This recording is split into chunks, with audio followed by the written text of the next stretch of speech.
disiarkan langsung dari lantai 2.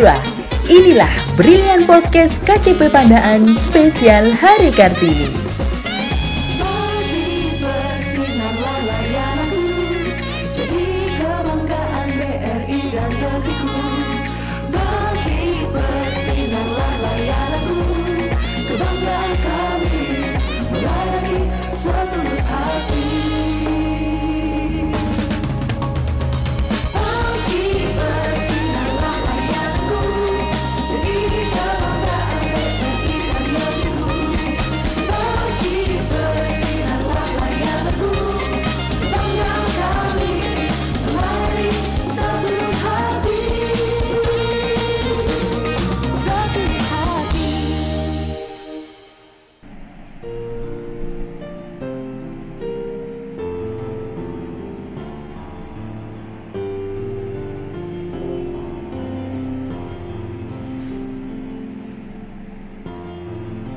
Wanita memang tidak sekuat pria,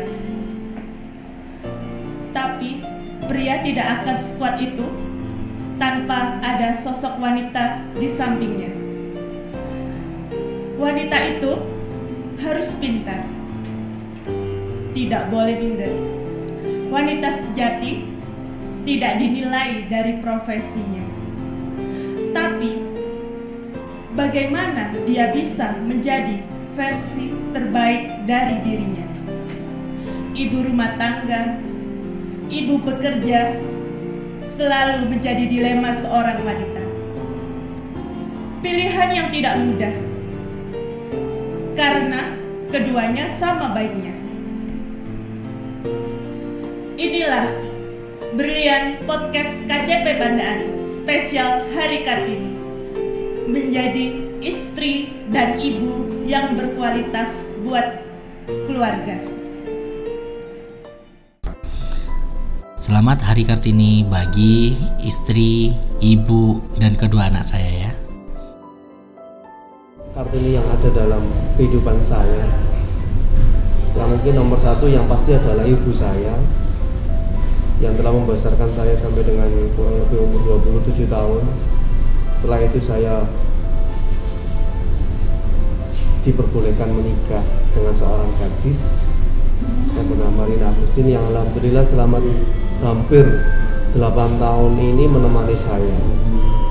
Bagi saya mereka berdua adalah pahlawan dalam kehidupan saya, karena dalam keadaan apapun mereka selalu ada. Saya dalam keadaan saya lagi down atau lagi dalam keadaan top perform atau apapun itu, mereka juga tempat curhat yang enak dan juga salah satu tempat yang memberikan solusi di saat pikiran saya lagi buntu. Saya sebagai wanita karir harus pintar-pintar membagi waktu antara pekerjaan dan keluarga. Pagi-pagi sudah berangkat kerja, malamnya juga pulang malam. Saya harus bisa membagi antara kerja dan hubungan dengan anak-anak. Jadi quality time dengan keluarga harus kita sempatkan.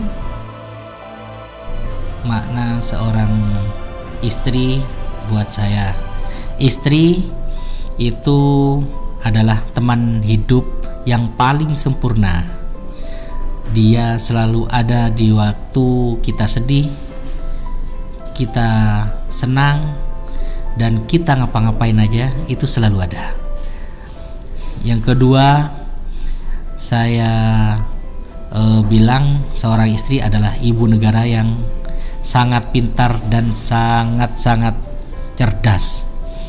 Mulai ngatur diri kita, mulai ngatur anak kita, dan mulai mengatur dirinya sendiri dan keperluan dari rumah tangga. Itu yang bisa saya sampaikan untuk Kartini yang ada dalam kehidupan saya. Terima kasih untuk para Kartini-Kartini yang lain.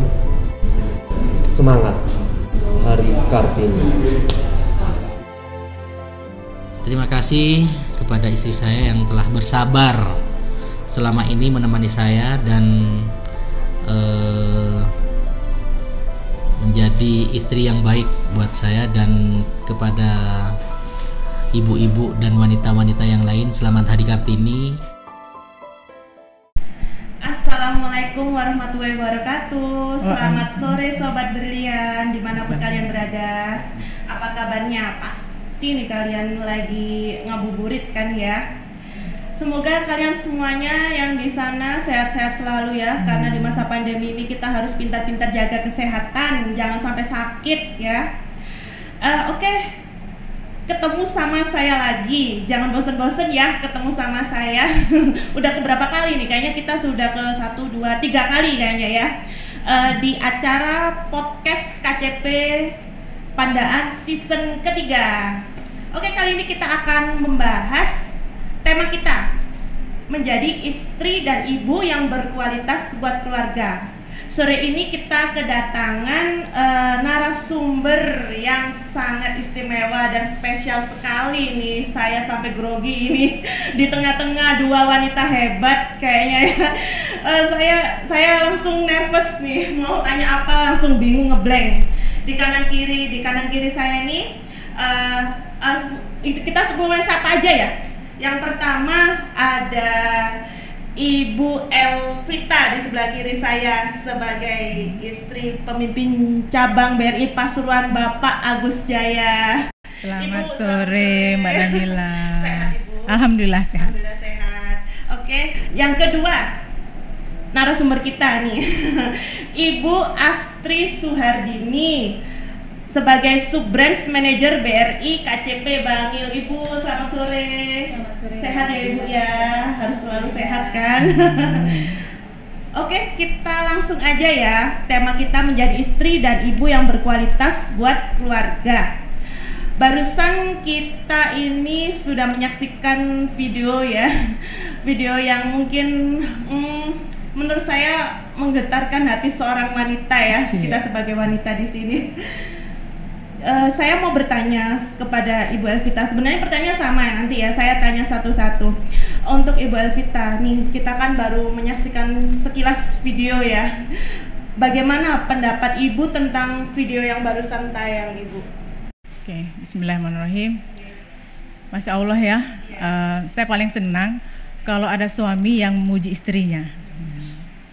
Jadi buat para suami di luar sana, jangan pernah berhenti memuji dan menghargai istri Anda, karena terutama begini, buatlah istri itu bahagia, karena happy moms is happy family. Kalau ibunya bahagia, insya Allah keluarga juga bahagia. Jadi tadi tayangan video tadi itu ungkapan mewakili pekerja, bagaimana pekerja menghargai istrinya yang di rumah. Dan satu lagi tadi video mewakili ibu bekerja ya. Saya juga sangat salut ya, terutama kepada Bu Astri ya, sebagai salah satu pimpinan juga, bisa membagi waktu antara keluarga dan pekerjaan. Memang itu dua hal yang tidak mudah menurut saya ya, karena bagaimanapun setiap seseorang menjalankan dua peran itu mesti ada konsekuensi yang harus dihadapi, seperti itu. Cuma ya pandai-pandailah kita sebagai istri mengatur kapan waktu ataupun kewajiban kita di rumah, terutama untuk suami, baru anak-anak, dan juga kapasitas kita sebagai pekerja dari suatu perusahaan. Jadi jangan sampai jadi sebenarnya kewajibannya memang sebenarnya dominannya harus kepada keluarga ya, tetapi karena terikat dengan suatu perusahaan, jangan sampai kewajiban seorang wanita pekerja itu tidak dia tunaikan. Ini sebagai contoh, misalnya mungkin belum selesai jam kerja sudah kabur duluan. Nah, itu kan harus kita pertimbangkan juga. Itu bagian dari konsekuensi pekerjaan, mengambil profesi sebagai wanita pekerja. Jadi saya sangat salut apabila ada seorang ibu atau istri yang bisa memerankan keduanya, tetapi harus dipahami bahwa setiap peran tersebut pasti ada konsekuensinya. Itu pendapat saya. Oke, terima kasih Ibu Elvita atas pendapatnya. Ibu Elvita sangat mengena sekali. Langsung jelek gitu, Bu. Jadi ini Ibu Astri, saya tanya, pertanyaannya sama Ibu.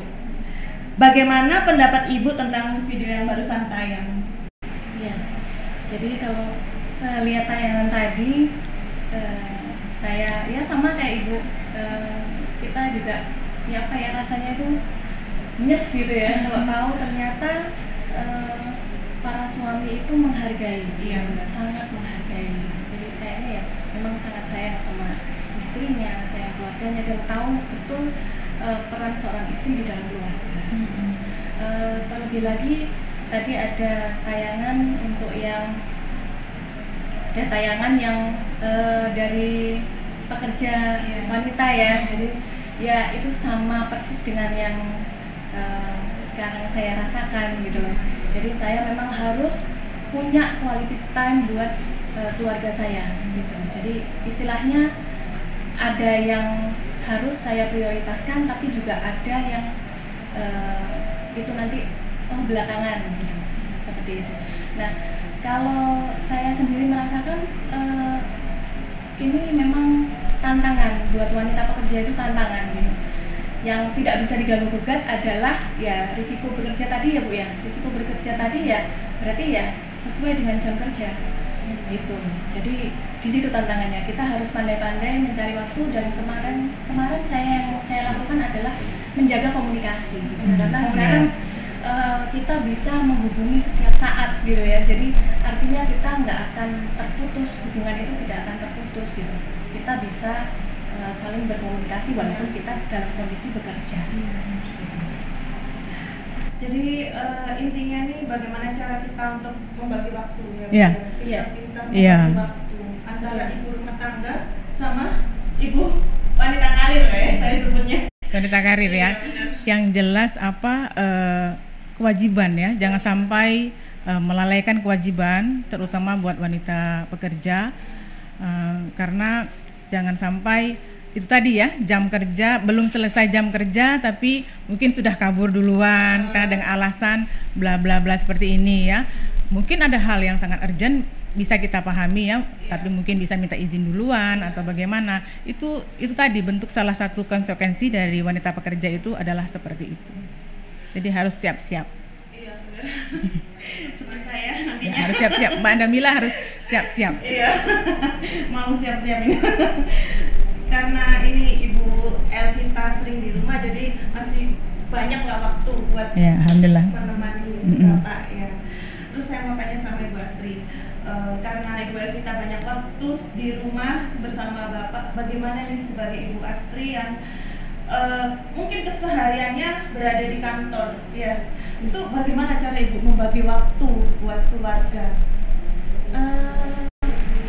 Saya prioritaskan memang tugas saya, karena di jam kerja ya memang harus kerja gitu kan. Tapi saya juga tahu jadwal misalnya gini kan, sekarang kan daring ya, jadi anak saya sekolah Mbak. Jadi saya juga tahu waktunya yang bersangkutan daring. Jadi di sela-sela pekerjaan saya sempatkan untuk menanyakan kondisi anak saya gitu. Karena kebetulan dengan posisi saya ini, saya masih bisa fleksibel ya, artinya dengan saya bekerja saya bisa sambil gitu. Jadi saya mungkin lagi OTS, saya bisa sambil telepon, sambil video calling gitu, gampang banget gitu. Jadi hampir tidak ada kendala dalam masalah komunikasi gitu. Jadi saya sesuaikan dengan jadwal anak saya juga. Jadi anak saya sekarang, ini lagi waktunya istirahat, saya pengen tahu tadi dia belajar apa, saya akan tanyakan pada saat dia istirahat. Jadi tidak kayak mengalami kesulitan ya Bu ya, emang harus gimana ya, emang harus ya, bisa harus dijalani seperti itu ya. Kita harus pintar-pintar ngatur waktunya saja sih. Jadi kalaupun misalnya ada hal yang tidak bisa ditinggalkan, ya saya dengan terpaksa saya tidak bisa menghubungi gitu. Tapi kan nggak selamanya hanya artinya itu itu terus-terusan terjadi kan enggak. Jadi kita bisa mengatur waktunya. Jadi bisa mundur, bisa dalam satu hari saya bisa melakukan minimal 2 kali saya bisa komunikasi. 1 minggu full ya Bu ya? Kalau di luar jam kerja otomatis itu waktunya khusus buat keluarga. Khusus buat keluarga. Alhamdulillahnya ini ya, karena terbantu dengan teknologi ya. Iya. Jadi memang smartphone itu sangat membantu di masa sekarang. Jadi biarpun Bu Astri di kantor, tapi masih bisa memantau anak-anak di rumah. Oke, saya sangat kayaknya seneng banget karena temanya kayaknya cocok gitu. Bisa, Mel. Jadi kayaknya tuh kayak ada perasaan gimana gitu. Saya bahagia kayaknya karena temanya tuh sangat mengena sekali sebagai seorang wanita ya. Apalagi sekarang kan Hari Ibu kita Kartini ya Bu ya. Oke, saya mau menanyakan lagi Ibu kepada Ibu Elvita. Gini Bu, mengapa sebelumnya saya minta maaf ya Bu ya, saya bertanya gini. Semua orang tuh kan pasti punya pilihan ya Bu ya. Kita seorang wanita pasti punya pilihan, entah itu di rumah, entah itu bekerja ya Bu ya. Mengapa sih Ibu itu memilih untuk menjadi ibu rumah tangga? Waduh. Iya. Terus terang ya, waktu saya masih sekolah, saya punya cita-cita. Iya. Setiap orang kan biasanya punya cita-cita ya dari masa kecil. Tebak, cita-cita saya apa Mbak? Guru. Saya pengen jadi diplomat. Wah, keren. Jadi waktu kecil itu, masa saya kecil, kan siaran TV berita itu kan cuma Dunia Dalam Berita ya zaman dulu ya. Saya kalau lihat sosok Perdana Menteri Inggris Margaret Thatcher, saya suka kagum. Oh jangan-jangan Mbak Nabila nggak tahu? Nggak tahu. Anak zaman milenial ya. Jadi sosok beliau itu Perdana Menteri Inggris dikenal dengan wanita bertangan besi. Itu membuat saya kepengen menjadi seorang diplomat. Kayaknya keren nih, berbicara di kancah internasional, berbicara menggunakan bahasa Inggris, menghadapi dunia internasional. Sampai saya memutuskan pengen menjadi diplomat. Qadarullah, nasibnya lain ya. Allah sudah menentukan tidak harus seperti itu. Padahal saya sudah memperkirakan saya harus kuliah nanti di FISIP, jurusannya hubungan internasional. Itu sudah di planning. Tapi ya itu tadi ya, Allah menggariskan jalan hidup kita lain. Dan juga kenapa saya menjadi ibu rumah tangga? Karena pada waktu sebelum menikah, memang suami meminta saya kalau sudah menikah dan mempunyai anak, saya harus berhenti bekerja. Pada saat itu saya juga seorang wanita kantoran. Oh, kantor Ya, sebelum menikah saya juga seorang wanita kantoran. Tapi karena karena suami mengajukan persyaratan seperti itu, dan alhamdulillah saya jalani dan saya bersyukur dan saya sangat bahagia dengan posisi saya sebagai ibu rumah tangga.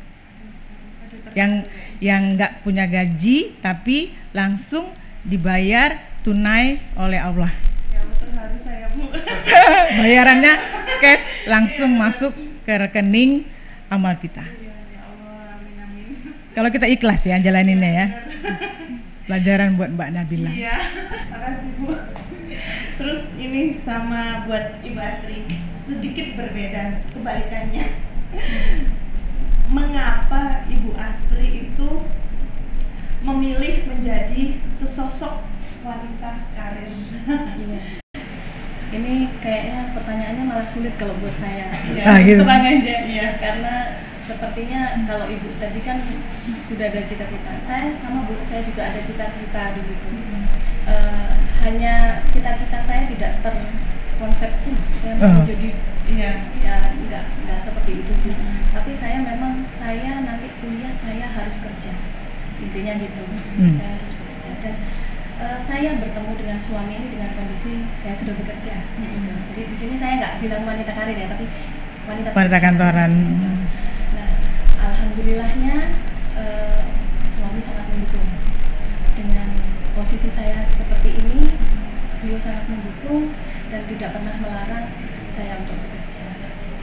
Jadi iya, ya sepanjang suami saya berkenan, ya saya teruskan, saya lanjutkan. Karena saya juga nggak ada bayangan kalau seandainya saya tiba-tiba berhenti tidak bekerja, terus saya gimana gitu. Dan memang saya menikmati pekerjaan saya selalu berusaha. Saya sekarang kok udah terlalu lama di sini, saya bosen, saya kepingin suatu hal yang baru gitu. Terus bagaimana caranya saya untuk mencapai hal baru. Jadi saya akan mencoba sesuatu itu dulu. Jadi saya dengan tidak sengaja ternyata saya menikmati pekerjaan saya ya. Gitu.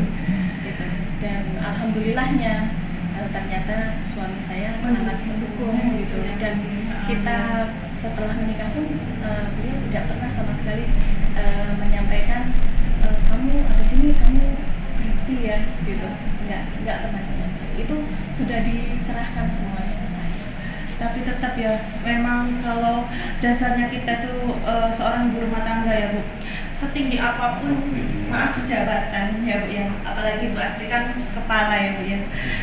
Kalau datang kantor semua Bu Astri, tapi kalau di rumah tetap ya Bu ya, kita tetap memang harus menghargai suami. Iya kan, ada kepala keluarga. Iya. Jadi itu sesuatu hal yang berbeda. Kita harus bisa menempatkan posisi kita sebagai apa gitu. Kalau di kantor ya kita sebagai apa, kalau di rumah kita sebagai apa. Gitu. Terus kalau kita melakukan sesuatu, utamanya itu berkaitan dengan keluarga atau mau ngapain aja, ya paling tidak memang harus pamit sama suami. Harus direstui. Contohnya seperti ini juga saya sudah dapat restu dari suami saya. Biar dimudahkan ya. Iya. Oke, sebelum kita ke pertanyaan selanjutnya, kita ini ada yang mau lewat sebentar nih. Ada yang iklan mau lewat. Oke, silakan. Temukan keberkahan Ramadan tahun ini dengan membuka tabungan BRI Britama melalui bukarekening.bri.co.id. Tingkatkan saldo dan perbanyak transaksi melalui Brimo. Buka kesempatan lebih dan dapatkan triple point undian. Perbesar kesempatan dapatkan berkah Ramadan. Ada 95 Honda Scoopy, 5 Honda HR-V, dan Grand Prize BMW X3. Hanya di Britama Festival. Lagi sama kita habis yang setelah lewat ini, kita langsung aja ya. Di Instagram kayaknya udah antri nih pertanyaannya. Bakalan yang nggak sabaran mau tanya ke dua narasumber hebat kita ini. Oke, kita langsung bacakan aja. Ini kayaknya ada pertanyaan ini dari @tatiksigit5. Bagaimana cara kita membantu suami jika suami sedang mengalami masalah di kantor? Kayaknya ini pertanyaan yang cocok buat Ibu Elvita. Coba Ibu tolong dijelaskan dari pertanyaan ini. Dari pertanyaan ini menandakan bahwa suami saya banyak masalah di kantor. Oke. Sebenarnya kita dituntut untuk bisa memahami bahasa tubuh ya, body language ya, seseorang terutama pasangan kita. Jadi pada saat pulang, kadang-kadang kita kan bisa melihat ya raut wajah, mungkin agak kurang happy, tetapi saya ingat betul ilmu dari Bu Aisyah Dahlan ya. Beliau mengajarkan cara kerja otak laki-laki. Pertanyaan pertama yang harus kita ajukan kepada suami pada saat pulang kantor, biarpun raut wajahnya ceria ataupun tidak ceria, itu adalah tidak perlu menanyakan apa-apa, tapi cukup tersenyum. Iya, serius Mbak. Kayaknya semangat ya Mbak Nabila ya. Kita tunggu, menurut ilmu dari beliau ya, kita tunggu 7-10 menit. Karena apa? Pada saat itu kalau kita bertanya, itu pasti jawabannya nggak ada apa-apa. Ya, seperti itu. Dan juga tidak semua para suami itu akan menceritakan secara detail masalah yang sedang dihadapi di kantor. Tapi kalau dari bahasa tubuhnya itu menggambarkan mungkin saat itu kok lebih diam dari biasanya, paling kita mungkin sekedar bertanya, lagi ada masalah di kantor. Nah, kalau memang beliau bilang tidak ada apa-apa, ya cukup. Oh, alhamdulillah. Jangan kita paksa, ceritainlah. Mungkin saya bisa membantu. Loh, ya kan kadang-kadang karena laki-laki itu punya cara sendiri untuk mengatasi masalahnya. Mungkin perempuan dengan berbicara, ya, dengan berbicara itu akan menyelesaikan permasalahan. Tapi kadang-kadang para suami tidak mesti harus ditanya. Paling mungkin sekedarnya saja, ada apa, mungkin lagi capek atau apa, cukup seperti itu. Karena kita sendiri mungkin tidak bisa mengambil tidak bisa memberi solusi yang tepat. Paling ya mungkin ya kita alihkan perhatiannya mungkin dengan ngobrol-ngobrol ringan atau berbicara soal anak-anak. Itu pengalaman saya ya, karena memang kita tidak mesti harus tahu masalah suami itu 100% di kantor, kecuali beliau bercerita kepada kita. Itu saja sih kalau saya. Nggak usah memaksa. Tidak perlu memaksa, karena pekerjaan kantor ya itu masalah di kantor. Tapi kalau misalnya beliau bercerita ya kita respon, ya kan, semampu kita responnya. Tapi kalau memang beliau tidak mau bercerita tapi kita paksa, cerita dong ayah, misalnya ya, cerita dong, siapa tahu saya bisa bantu. Kamu nggak percaya sama saya, nggak mesti begitu juga, tidak mesti. Mungkin malah nggak suka kalau digituin. Tapi Bu, Ibu itu tipe wanita yang tenang, Bu. Maksudnya kalau saya kan kayak mungkin karena jam terbang ya, kan saya sudah menikah hampir 23 tahun.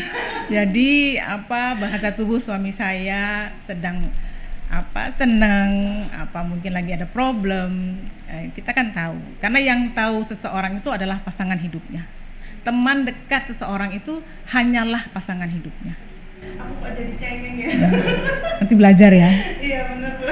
Itu kalau pendapat saya sih mengenai pertanyaan dari Bu Tati ya. Terus ada lagi nih, satu lagi pertanyaan dari @rosiana.d. Bagaimana cara kita menjadi wanita yang cerdas dan berkualitas sedangkan wanita dituntut 24 jam ada di rumah mengurus anak dan suami, sedangkan istri kayaknya saya tuh. Karena Bu Astri nggak mungkin kan? Bu Astri nggak mungkin kan hari-hari. Kayaknya ini buat saya ya. Lagi, monggo Ibu. Terus terang, saya memang gaptek ya. Saya memang gaptek. Tetapi tidak menguasai teknologi bukan berarti kita tidak bisa menjadi perempuan yang berkualitas. Ya, karena ilmu itu harus dipelajari. Dan dalam Islam juga dikatakan bahwa belajar atau mencari ilmu itu hukumnya wajib. Bersekolah itu adalah salah satu bentuk mencari ilmu. Jadi kalau seseorang tidak mempunyai kesempatan untuk menempuh pendidikan formal ya di tingkat yang lebih tinggi, itu bukan berarti wanita tersebut terbatas. Ilmu bisa kita cari. Sebagai umat Islam, ya, sumber ilmu kita itu cuma satu. Itu Al-Qur'an dan hadis. Jangankan soal pernikahan ataupun rumah tangga, soal negara saja diatur di dalam Al-Qur'an. Jadi, pernikahan itu kan adalah ibadah terlama. Ya. Ya, pernikahan itu adalah pada bilang serius banget. Jadi waduh, ini alamat Japri nanti nih. Jadi pernikahan itu adalah ibadah terlama, sementara untuk beribadah itu seseorang harus punya ilmunya. Jadi sebelum kita bisa memaksimalkan ibadah kita, pelajari dulu ilmunya. Ada dalam Al-Qur'an bagaimana tata cara berumah tangga, bagaimana kewajiban kita sebagai istri, bagaimana kewajiban kita kepada anak, terus bagaimana kewajiban kita terhadap keluarga besar suami. Ya, ingat ya, kita menikah itu bukan antara lu and gue, tapi dua keluarga, ya, dua keluarga yang saling menyatu. Semua harus kita pertimbangkan. Dan juga kita bisa belajar dari banyak hal. Seperti tadi di awal saya katakan dari Ibu Aisyah Dahlan ya. Dari beliau saya tahu bahwa cara kerja otak laki-laki itu sangat berbeda dengan cara kerja otak perempuan. Jadi untuk memahami seorang laki-laki itu sebenarnya cukup gampang, asal tahu ilmunya dan harus dipelajari. Oke, seperti saya ya, yang gaptek, yang mungkin tidak sekolah formal yang tinggi, ilmu itu bisa kita dapat melalui pelatihan atau ikut training atau membaca sekarang apalagi kan smartphone, kita tinggal pengen apa sih, pengen tahu tentang apa, kita tinggal cari aja, tanya sama Mbah Google, ya. Yang jelas membaca, ya, itu akan menambah wawasan dan membentuk kerangka, jadi membentuk kerangka cerdas untuk berpikir. Jadi banyak membaca, terutama yang bermanfaat, ya. Terus banyak mendengar berita yang bermanfaat, ikut pelatihan, ikut training, dari orang-orang yang sukses, ya, seperti mungkin saya mau sharing saja, saya menambah wawasan saya untuk sebagai ibu dan istri, ya, dengan mengikuti berbagai macam pelatihan. Saya pernah ikut training dengan Ibu Eli Risman, beliau ahli sekali dalam bidang parenting. Saya juga pernah ikut dengan Tung Desem Waringin. Saya pernah ikut kelasnya Bapak Renal Kasali, juga Pak Arif Rahman, beliau ahli di bidang pendidikan. Jadi itu salah satu cara kita untuk mengembangkan atau memperoleh ilmu yang memang tidak bisa kita dapat secara formal. Jadi jangan membatasi diri bahwa untuk menjadi cerdas itu harus menguasai teknologi. Kalau bisa alhamdulillah, ya kan, tapi kalau memang tidak bisa, ya banyak cara lain. Ya, buktinya ibu-ibu di zaman dulu kan mereka tidak menguasai teknologi, tetapi lihat anak-anaknya yang mungkin sudah berhasil atau apa. Jadi jangan minder kalau menjadi wanita yang gaptek. Itu tadi bagaimana cara kita menjadi perempuan yang cerdas dan berkualitas, itu tadi dengan ilmu, ya, perbendaharaan kita itu harus kita tambah sendiri. Aduh, hebat sekali Bu Elvi, tadi saya kagum loh Bu. Dari setiap tadi jawab pertanyaan itu kayak mengena gitu di saya. Terus ini ada pertanyaan lagi ya dari Oke, nanti kita lanjut lagi pertanyaan yang dari Instagram. Kita lanjut pertanyaan untuk Bu Astri. Ini kayaknya yang tadi ya. Bagaimana caranya membagi antara keluarga dan karir, tetapi harus menjadi keluarga yang harmonis? Bagaimana Bu Astri? Iya, kalau untuk supaya menjadi keluarga harmonis, sedangkan kita berkarir, ya sebetulnya simpel aja. Jadi kita harus tahu kebutuhan masing-masing. Setelah tahu kebutuhan masing-masing, itu dikomunikasikan dengan baik. Intinya cukup dikomunikasi. Jadi seberapa sering itu tergantung masing-masing orang, ya, berbeda-beda. Mungkin kalau seperti saya itu orangnya memang sukanya itu kalau spontan gitu. Artinya sekarang saya dalam pikiran saya ada apa, saya langsung buru-buru saya telepon, saya harus komunikasikan. Ya, pertama biar hal itu cepat selesai, terus biar lega gitu dan lain sebagainya. Gitu. Jadi kuncinya sih adalah di komunikasi. Kalau untuk yang lain yang harmonis, ya kita kan tahu masing-masing pasangan kan, gitu, tahu pasangannya sendiri-sendiri kesukaannya apa. Ya itu saja yang dipupuk, selalu dipupuk, jangan sampai hilang. Benar. Gitu. Jadi itu yang harus tetap dipertahankan di rumah tangga. Iya Bu Astri, ini kayaknya pertanyaan juga nih untuk Bu Astri nih. Dari @Cindy Triswiyanti. Mohon izin bertanya, berprofesi sebagai wanita karir menjadi sebuah pilihan dalam memperluas pengabdiannya. Tidak hanya urusan domestik di dalam rumah tangga, juga dalam fungsi kebijakan terkait tugasnya. Nah, bagaimana kira-kira ritmenya? Kalau ini khusus buat Bu Astri, wanita karir sebabnya. Pertanyaannya bagaimana cara menjaga ritme semangat keduanya? Semangat untuk keduanya. Kalau saya kira yang saya alami ini karena kita bekerja, terus kita juga ngurus rumah tangga, sepertinya justru itu hal yang menjadi dinamis buat saya. Jadi saya akan selalu berusaha untuk mengetahui kondisi di rumah seperti apa.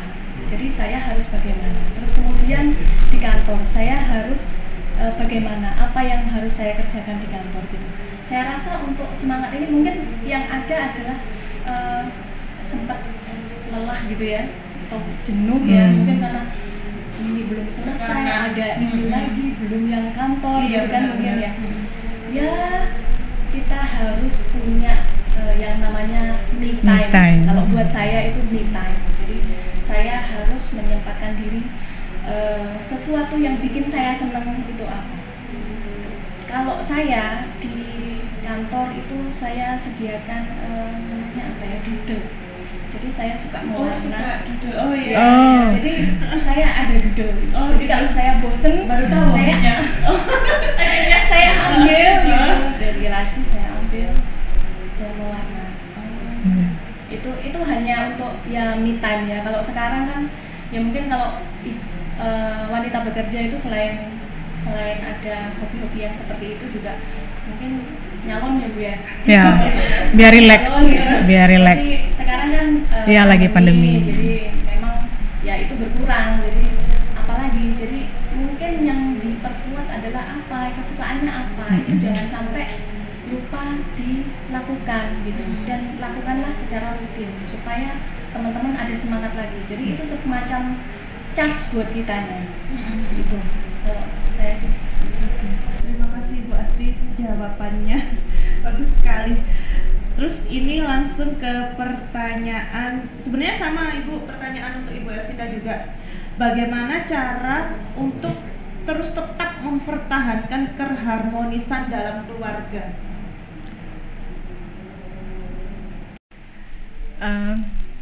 Setiap rumah tangga ya itu punya standar harmonis yang berbeda antara satu rumah tangga dengan rumah tangga yang lain ya.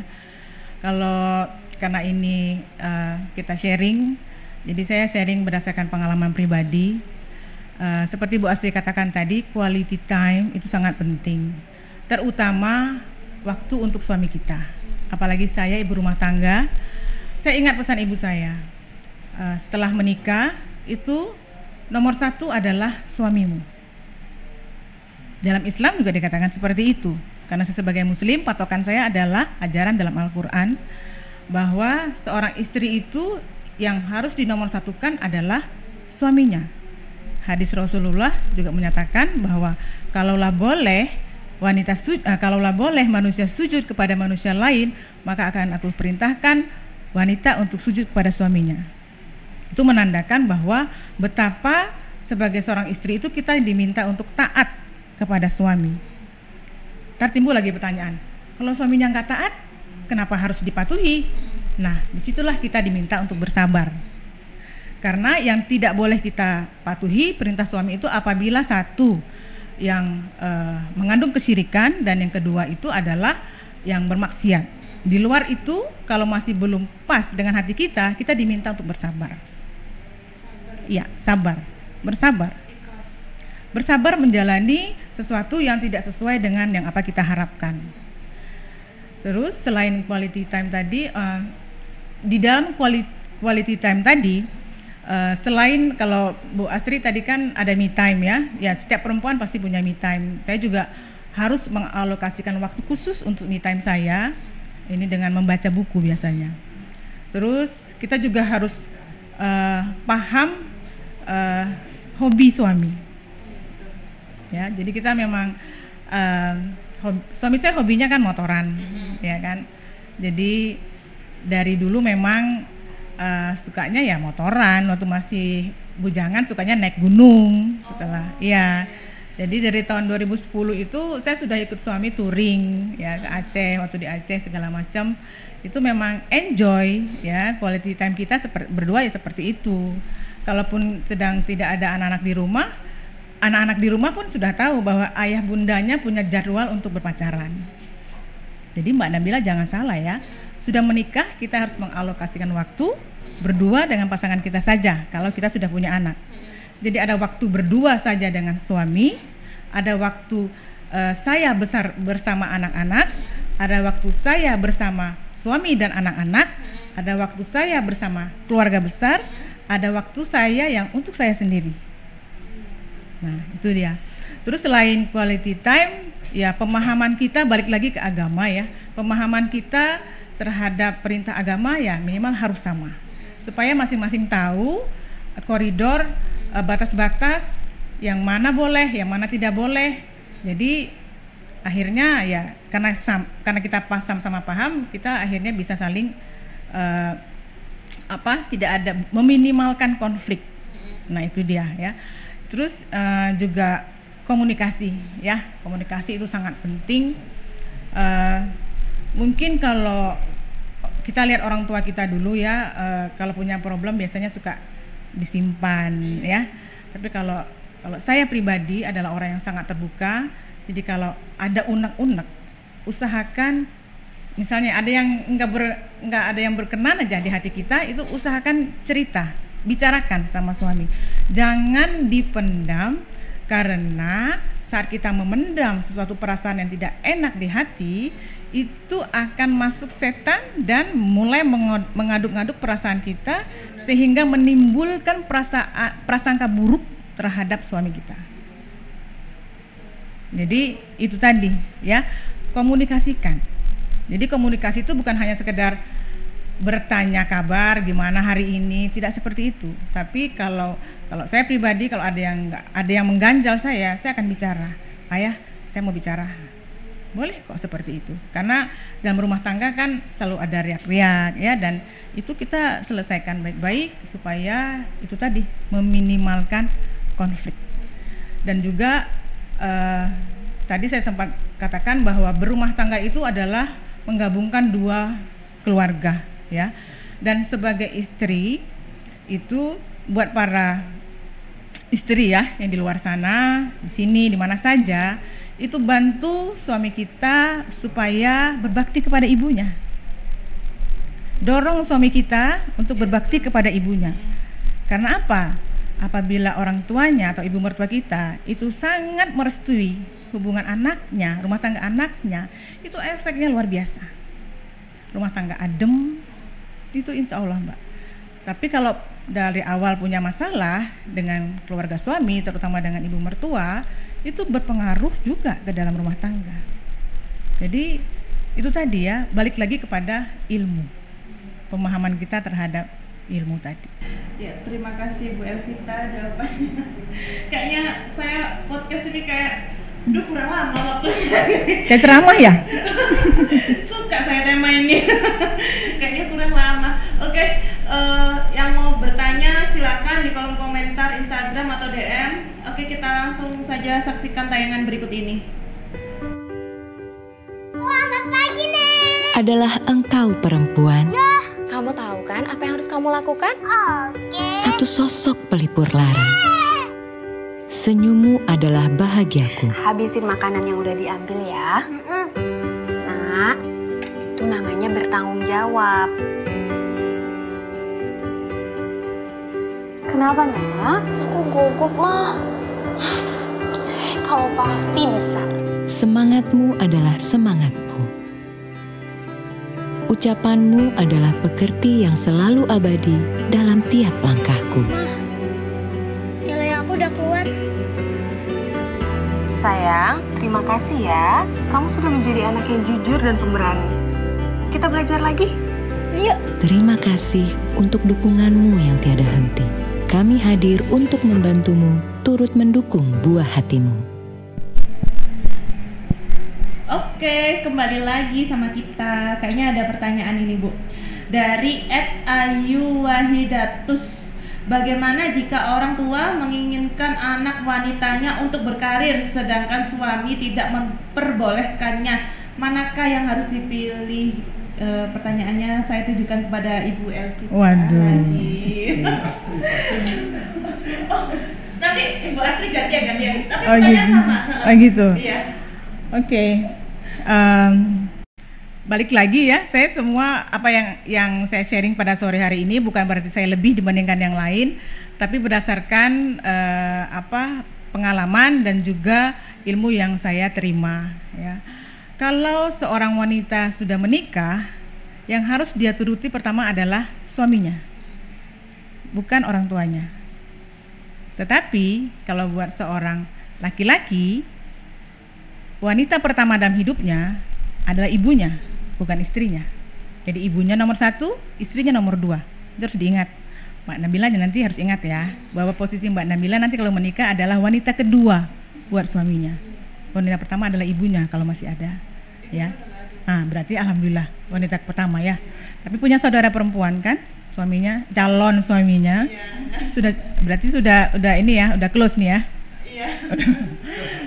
Oke, balik lagi ke pertanyaan tadi. Jadi kalau orang tua, mungkin karena orang tua sudah menyekolahkan ya seperti itu, jadi berharap mungkin anaknya untuk berkarir, tetapi itu tadi balik lagi kepada hukum syariat kalau kita muslim, karena memang keputusan sudah ada di tangan suaminya. Seperti saya tadi kan, sebelum menikah suami mengajukan mungkin syarat seperti itu. Kalau mau kalau sudah punya anak, waktu awal menikah saya masih bekerja. Jadi saya terakhir bekerja itu tanggal 27 November tahun 99. Anak saya pertama lahir 28 November 99. Jadi 1 hari sebelum anak saya lahir, saya pas berhenti untuk menjadi wanita kantoran. Jadi itu tadi, keputusan bagaimanapun ada di tangan suaminya. Mudah-mudahan orang tuanya bijaksana ya untuk memahami hal ini. Oke, terima kasih Bu Elvita. Ini pertanyaan terakhir untuk Ibu Astri. Iya. Oh, oke. Karena waktunya terbatas, langsung aja kesimpulan ya. Kesimpulan dari ini Ibu Astri, karena nanti Ibu Elvita akan menyampaikan sesuatu di akhir acara. Saya bertanya sama Ibu Astri aja untuk kesimpulannya, bagaimana Ibu dari tema ini sebagai seorang istri, seorang ibu dan seorang wanita karir, keluarga yang berkualitas itu seperti apa? Kalau keluarga yang berkualitas, ya menurut saya landasannya harus betul dulu ya. Jadi dilandasi oleh dasarnya dari perkawinan yang sah, terus kemudian seiman, seagama, supaya kita kan tujuannya menikah kan untuk menambah ladang pahala, gitu ya. Jadi kita harus seagama. Terus kemudian yang berkualitas adalah kita harus mandiri, bertanggung jawab terhadap keluarga kita nanti. Jadi harus disusun masa depan anaknya seperti apa. Seperti itu. Terima kasih Bu Astri. Kesimpulan penutupannya. Oke, sekarang Ibu Elvita ada yang mau disampaikan enggak ya Ibu? Oke. Sebelum saya bacakan suatu tulisan yang sangat bagus, kesimpulan dari saya bahwa untuk menjadi perempuan yang cerdas, menjadi istri dan ibu yang berkualitas untuk keluarga itu tidak dihalangi oleh pendidikan formal, itu satu. Dan yang kedua, bahwa untuk menjadi perempuan yang cerdas dan berkualitas itu enggak ujuk-ujuk tamat kuliah terus langsung menjadi hebat, itu tidak seperti itu. Semua dididik dari kecil. Jadi kalau kita punya anak perempuan, didik dari sekarang, dari masih kecil sudah kita didik, arahkan untuk tumbuh menjadi wanita yang memang betul-betul sesuai dengan yang ditetapkan. Jadi pendidikan awalnya itu adalah di rumah, seperti itu. Oke. Kemarin itu kan Hari Kartini ya, jadi banyak sekali berseliweran di grup itu tentang perempuan. Saya akan bacakan. Perempuan, saat kecil dia membuka pintu surga untuk ayahnya. Saat dewasa dia menyempurnakan agama untuk suaminya. Saat menjadi ibu, dia menjadi penggerak semua doa. Oleh karena itu, dia dimuliakan Allah dengan menempatkan surga di telapak kakinya. Ketika seorang perempuan sudah menjadi ibu, maka Allah akan menganugerahkan kepadanya satu senjata yang sangat ampuh di muka bumi. Tahukah Anda apa itu? Itu adalah lisannya. Lisannya akan menjadi berat timbangannya. Lisannya akan menjadi pembuka pintu-pintu langit. Ucapannya akan diijabah, doanya akan diangkat tanpa penghalang. Doa ibu akan mampu menjadi penghancur kesulitan bagi anak keturunannya. Dan mengeluhnya seorang ibu akan menjadi pemberat langkah setiap anggota keluarganya, termasuk bagi suaminya. Maka pantang bagi seorang ibu untuk mengeluh, karena keluhannya pun akan menjadi kenyataan sebagaimana harapan dan doanya pun akan menjadi kenyataan. Ucapan buruknya akan menjadi musibah bagi dirinya dan keluarganya. Lisan seorang ibu layaknya seperti karomah para wali. Maka berhati-hatilah wahai para ibu ketika Anda menggunakan senjata terampuh ini. Gunakanlah untuk bermunajat, meminta kepada Allah agar suamimu dimudahkan dalam mencari nafkah. Jangan mengeluhkan tentang dirinya, itu akan semakin memberatkan dan menyukarkan kehidupanmu dan anakmu. Gunakan untuk bermunajat, meminta kemudahan dan kesolehan atas anak-anakmu. Jangan mengeluhkannya, karena itu akan menjadi benar adanya. Subhanallah, untuk para ibu di Hari Kartini. Terima kasih kepada yang sudah menulis tulisan ini, semoga bermanfaat untuk kita semua pada sore hari ini. Terima kasih Bu Elvita, terima kasih Bu Astri Suharini udah mau berkesempatan hadir di sini meluangkan waktunya. Terima kasih Bu, terima kasih. Oke, semua sobat Brilian, kita sudah di ujung acara.